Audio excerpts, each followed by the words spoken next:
जी। तो नली कली का एक और तजुर्बा हम कर रहे हैं, वो ये कि हमारे हाथ में क्या है, ये कागज पर क्या है, कागज के टुकड़े रखे हुए हैं। अब देखो मैं अली के जो है सर पर कंघी करता हूँ थोड़ी देर।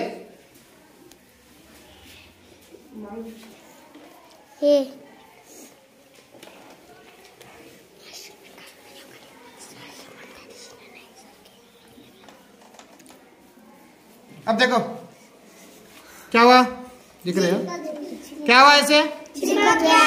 तो कागज कंघी को किस लिए चिपके? तेल की वजह से नहीं बेटा, तेल की वजह से नहीं, बल्कि कागज जो चिपकते हैं, कंघी को हम जब सर पर रगड़ते हैं बालों के साथ, तो वहां पर क्या होता है, बर्क पैदा होता है। क्या पैदा है? ऐसा करंट होता नहीं, उस तरह एक मामूली सा करंट पैदा होता है समझो।